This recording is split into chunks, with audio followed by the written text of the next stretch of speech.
রব্বুল আলামিন বলেন সূরা আরাফের মধ্যে রব্বুল আলামিন জানিয়ে দিয়েছে, হে দুনিয়ার মানুষেরা, যখন তোমাদের সম্মুখে যখন কোরআন তেলাওয়াত করা হবে, হে দুনিয়ার মানুষেরা, ওই সময়ে তোমরা নিস্তব্ধ থাকিও আর তোমরা কান লাগিয়ে শ্রবণ করো। ধরে বলেন সুবহানাল্লাহ। ওয়া ইযা কুরিআল কুরআনু ফাসতামিউ লাহু ওয়া আনসিতু লাআল্লাকুম তুরহামুন। রব্বুল আলামিন সূরা আরাফের ভিতরে জানিয়ে দিয়েছে, হে দুনিয়ার মানুষেরা, তোমাদের সম্মুখে যখন কোরআন তেলাওয়াত করা হবে, ওই সময় তোমরা দুইটা আদব রক্ষা করবা। এক নম্বরে চুপ করে কোরআন শরীফ চুপ করে তোমরা থাকবা। দুই নম্বরে কান লাগিয়ে লাগিয়ে কোরআনে কারিমের কথা শ্রবণ করবা। জোরে বলেন না সুবহানাল্লাহ।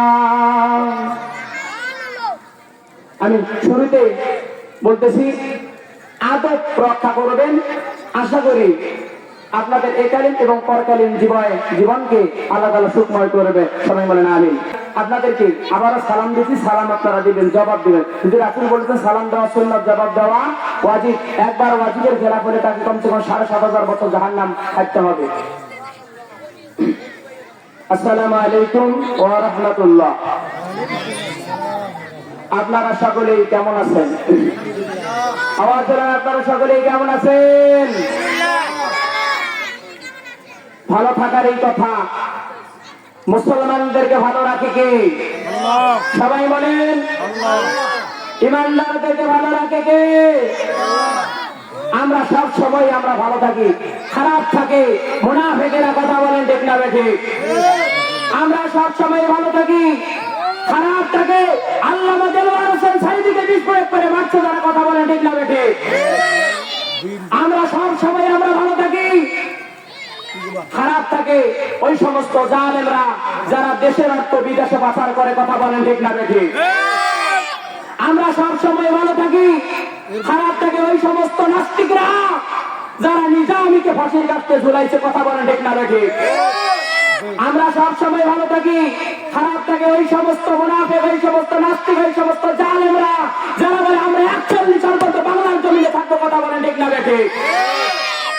কিন্তু আমার ভাইয়েরা জেনে রাখবেন, আল্লাহ কোন জালেমের মনের আশা পূরণ করে না। আজের বাংলার জমিনে একজন নাস্তিক জালেম বলেছিল ৪১ সাল পর্যন্ত আমি ক্ষমতায় থাকবো, কিন্তু ৪১ সাল থাকা তো দূরের কথা, বাংলা ছেড়ে ভারত পালিয়ে গেছে। কথা বলেন ঠিক না বেশি? আজও যারা কোরআনের সাথে বেয়াদবি করবে, আল্লাহ তাআলা তাদেরকে ছেড়ে দেবেন না। আল্লাহ ছেড়ে দেন না। এই জন্য আমার ভাইয়েরা, যে বিষয়ের উপরে আজকে আলোচনা করব সেই বিষয়টা হচ্ছে কোরআন শিক্ষার ৭টি ফজিলত। কোরআন শিক্ষার ৭টি ফজিলত। আমরা যে এখানে মাদ্রাসা নুরানি চালু করেছি, আমরা যে এখানে কোরআনে কারিম শিখবো, আমাদের জন্য কি উপকার হবে, আমাদের জন্য কি লাভ হবে, এই সম্পর্কে আলোচনা হবে ইনশাআল্লাহ। আর আরেকটি বিষয়ের উপর আলোচনা করব। আল্লাহ পাক জানিয়েছে, আমি রব্বুল আলামিন কিয়ামতের দিন ৭ শ্রেণীর নারীকে বিনা হিসাবে জাহান্নাম দিয়ে দেব। এই বিষয়ের উপরে আলোচনা হবে ইনশাআল্লাহ। আয় ছেলেরা, আয় মেয়েরা, নুরানিতে যায়, নুরানিতে গিয়ে যেন কোরআন শিখতে পাই। বলেন আসলে, আয় ছেলেরা, আয় মেয়েরা, নুরানিতে যায়, নুরানিতে গিয়ে যেন নূরের আলো পাই। আয় ছেলেরা, আয় মেয়েরা, নুরানিতে যায়, নুরানিতে গিয়ে যেন নূরের আলো পাই। ঠিক না? মা গো তুমি করো দোয়া, নুরানিতে যাই, নুরানিতে গিয়ে যেন কোরআন শিখতে পাই, নুরানিতে গিয়ে যেন কোরআন শিখতে পাই। আয় ছেলেরা, আয় মেয়েরা, নুরানিতে যাই, নুরানিতে গিয়ে যেন নূরের আলো পাই, নুরানিতে গিয়ে যেন নূরের আলো পাই। কিসের আলো পাবো? সবাই বলেন, নূরের আলো পাবো মাদ্রাসার মধ্যে। আল্লাহ পাক তো নিজেই ঘোষণা করেছেন মিনাল জুলুমাতি ইলান নূর। এই কোরআন এমন একটি গ্রন্থ, এমন একটি কালাম, মিনাল জুলুমাতি ইলান নূর। এই কোরআন অন্ধকার হইতে আলোর দিকে বাহির করে আনে। জোরে বলেন সুবহানাল্লাহ। আমার ভাইয়েরা, কোরআনে কারীম পড়া 7টি উপকারিতা। 1 নাম্বার উপকারিতা, কোরআন পড়লেই সওয়াব হয়। জোরে বলেন সুবহানাল্লাহ। তাহলে কোরআন পড়লে কি হয়? কোরআন পড়লে সওয়াব হয়। এই পৃথিবীতে এমন কোন কি কিতাব আছে সেই কিতাব পড়লে একটা অক্ষর বলে 10 কি হয়? পৃথিবীর মধ্যে এমন একটি গ্রন্থ নাই, পৃথিবীর মধ্যে এমন একটি কিতাব নাই সেই কিতাবের একটি হরফ পড়লে 10টি নেকি পাওয়া যায়। কিন্তু মহাগ্রন্থ কোরআনে কারীম, এই কোরআনে কারীমের একটা অক্ষর যদি কোনো মানুষ বুঝে পড়ুক আর না বুঝে পড়ুক, উযু সহ পড়ুক আর উযু ছাড়াই পড়ুক, সাথে সাথে তার আমলনামায় 10টি নেক রব্বুল আলামিন দিয়া দিবেন। জোরে বলেন সুবহানাল্লাহ। তাহলে 1 নাম্বার কোরআন পড়ার উপকারিতা, কোরআন পড়লে সওয়াব হয়। 2 নম্বরে কোরআন পড়ে আর পড়ায় যারা, এই 2 শ্রেণীর মানুষ সব চাইতে পৃথিবীর জমিনে দামি। জোরে বলেন সুবহানাল্লাহ। রাসূল বলেন খায়রুকুম মান তাআল্লামাল কুরআনা ওয়া আল্লামাহু। তোমাদের মধ্যে ওই ব্যক্তি উত্তম যে নিজে কোরআন শেখে এবং অপরকে শিক্ষা দেয়। জোরে বলেন সুবহানাল্লাহ। আসমানের নিচে জমিনের উপরে এই 2 শ্রেণীর চাইতে ভালো মানুষ আর একটিও নেই। জোরে বলেন সুবহানাল্লাহ। 1 নম্বরে যারা কোরআন পড়ে আর কোরআন যারা পড়ায় তাদের চাইতে আর ভালো মানুষ দুনিয়ার মধ্যে একটি নাই। আমি গুনাহগারের মুখের কথা নয়, বিশ্ব নবীর পবিত্র জবানের কথা। জোরে বলেন সুবহানাল্লাহ। আর এরা 3 নম্বর কোরআনে কারীম যারা পড়বে, কোরআনে কারীম যারা শুনবে, আল্লাহ পাক বলেন নবী গো জানিয়ে দাও ওই কোরআন কিয়ামতের দিন তাদেরকে সুপারিশ করে আমি আল্লাহ পাকের জান্নাতে যাবে। জোরে বলেন সুবহানাল্লাহ। কোরআন যারা পড়বে, কোরআন যারা শিখবে, ওই কোরআন কিয়ামতের দিন তাদের পক্ষে সাক্ষী দিয়া আল্লাহ তাদের জান্নাতে যাবে। জোরে বলেন সুবহানাল্লাহ। 4 নম্বরে যারা কোরআন পড়বে, তা অনুযায়ী আমল করবে এবং তা অনুযায়ী জীবন পরিচালনা করবে, রব্বুল আলামিন বলেন নবী গো জানিয়ে দাও, জানিয়ে দাও কিয়ামতের দিন মুসিবতের কালে আমি রব্বুল আলামিন তাকে পুরস্কৃত করব। জোরে বলেন সুবহানাল্লাহ। আমার ভাইরা, কোরআন যারা পড়বে, বুঝবে, তা অনুযায়ী জীবন পরিচালনা করবে, রব্বুল আলামিন তাকে কিয়ামতের দিন পুরস্কৃত করবে। রব্বুল কারীম পুরস্কৃত কি দিয়ে করবে? আমার ভাইয়েরা গভীর কান লাগান। আল্লাহ পাক কিয়ামতের দিন তাদেরকে বিনা হিসাবে মাফ করে দিয়া জান্নাতুল ফেরদাউসের মেহমান বানিয়ে দিবে। জোরে বলেন সুবহানাল্লাহ। আমার ভাইয়েরা, জান্নাতটা, জান্নাতুল ফেরদাউস কি এটা আপনাদের মাথায় ধরবে না। আসেন আপনাকে ছোট্ট একটু জান্নাতের উদাহরণ বোঝাচ্ছি। আল্লাহ পাক যতগুলো জান্নাত রেখেছে, জান্নাত একটা, জান্নাতের দরজা হলো 8টা, জাহান্নাম একটা, জাহান্নামের দরজা 7টা। আমার ভাইয়েরা, ভিতরে ভাগ আছে, রুম করা আছে, যেমন পাপ তেমন শাস্তি, যেমন সওয়াব তেমন মর্যাদা থাকবে। আমার ভাইয়েরা, আল্লাহ পাক বলেছে নবী গো আমি আল্লাহ পাকের ছোট্ট জান্নাতের বর্ণনা, সেই জান্নাতটা জান্নাতুল মাওয়া, এই জান্নাতুল মাওয়ার বর্ণনা এই তামাম দুনিয়াটার 10 গুণ। জোরে বলেন সুবহানাল্লাহ। এই পৃথিবীটাকে 10 গুণ করলে যত বড় হবে, জান্নাতুল মাওয়া তত বড় হবে।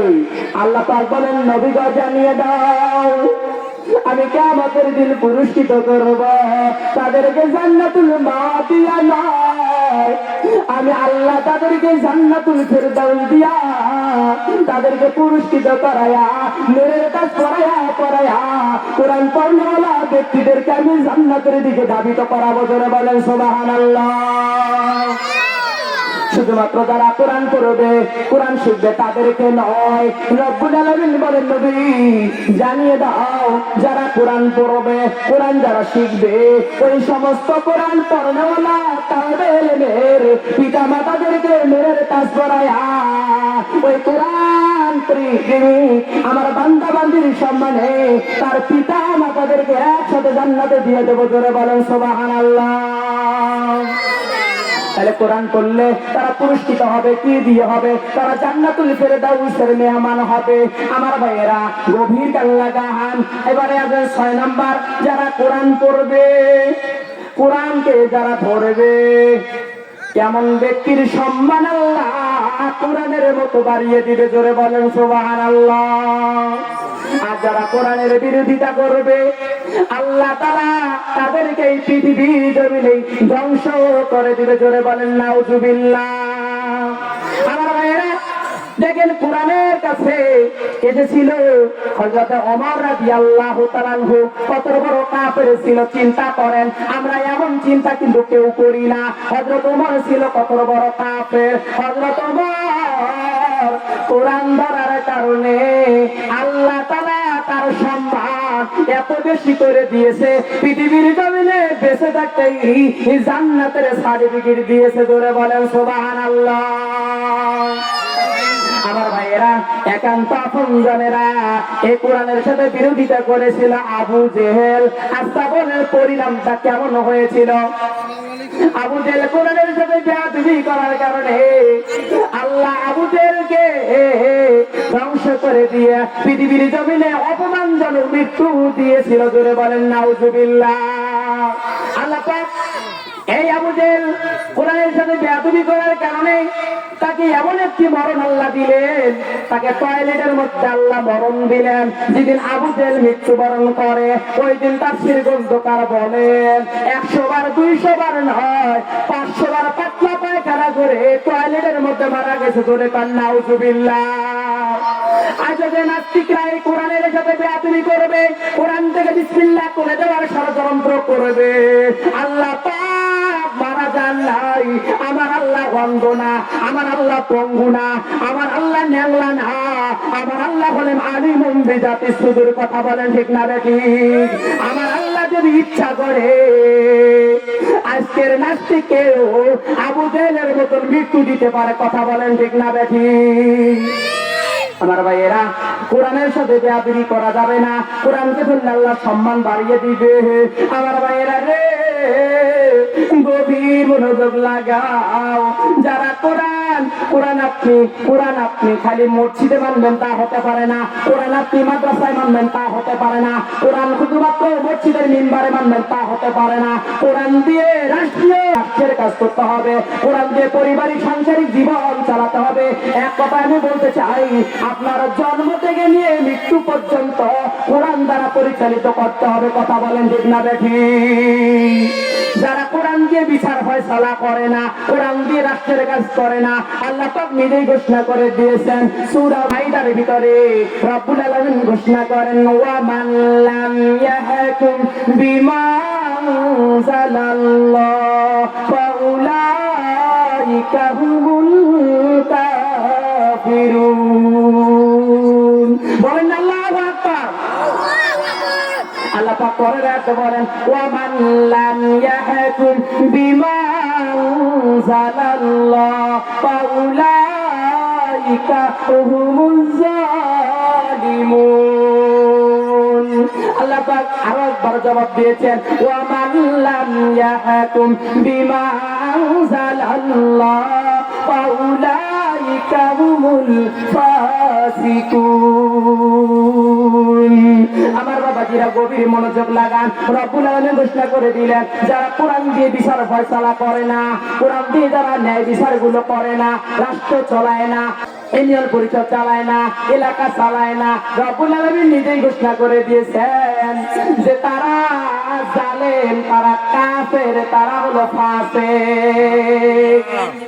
তারা কি ফাসিক। তাহলে কোরআন দিয়ে পরিচালনা করতে হবে। তাহলে আমার ভাইয়েরা কোরআন সব জায়গায় আপনাকে মানতে হবে। কোরআন হলো বাধ্যতামূলক। তাহলে আমি বলতে চাই ভাইয়েরা রে, এ কোরআন দিয়ে জীবনকে সিটিং ফিটিং করো, তাহলে কিয়ামতের দিন আপনারা বিনা হিসাবে জান্নাতুল ফিরদাউসের মেহমান হয়ে যাইতে পারবা। জোরে বলেন সুবহানাল্লাহ।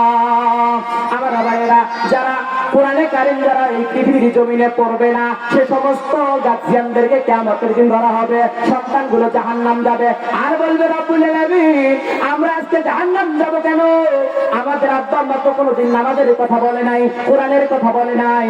ইয়া আল্লাহ, ইয়া রব্বে কারীম, আমরা আজকে জাহান্নাম যাব কেন? তারা যদি নামাজের কথা বলতো, তারা যদি কোরআনের কথা বলতো, তাহলে আমরা দিনে শিক্ষিত হতাম, তাহলে আজকে আমাদেরকে জাহান্নাম যাওয়া লাগতো না। ইয়া রব্বে কারীম, যদি আমাদেরকে জাহান্নাম যেতেই হয়, তাহলে আমাদের পিতামাতাকে আপনি আমাদের কাছে এনে দেন, আর জাহান্নামের দরজার মধ্যে আপনি শোয়া দেন। আমরা বুকে পিঠে ঘুরে দিয়ে, তাদেরকে অপমান করে, পায়ের তলে পেশে দিয়ে আমরা তোমার জাহান্নামের মধ্যে চলে যাব। কিন্তু তার আগে আমাদের পিতামাতাদেরকে আমরা একটু ছাড় দেব না। তাহলে আমার ভাইয়েরা, তাহলে বলতেছিলাম বাচ্চা কোচ্চাকে কোরআন শেখাতে হবে, তাহলে এই সন্তানগুলো তোমাদের জন্য ভবিষ্যৎ জীবনে ভালো হবে। আমার ভাইয়েরা, এবারে কান লাগার আমি দেখলাম অসংখ্য মা বোনগুলা মহিলা প্যান্ডেলের মধ্যে আছে। এ মা, তোমরা শুনে রাখো, আল্লাহ পাক রাসূল বলেছেন, তিরমিজি শরীফের হাদিস, তিরমিজি শরীফের হাদিস, রাসূল বলেন, শাস্তির নারীকে আল্লাহ বিনা হিসাবে জাহান্নাম দিয়া দিবে। এ মা, যারা শুনতেছো গভীরে কান লাগাও। এক নম্বরে হলো হান্নানা। তাই হান্নানা এমন একজন নারী, যে নারী শুধুমাত্র বলে আমার জন্য খরচ করো, আর পরিবারের অন্য কারোর জন্য খরচ করার দরকার নাই, এমন নারী নবীজি বলেছেন বিনা হিসাবে জাহান্নামে। জোরে বলেন নাউজুবিল্লাহ।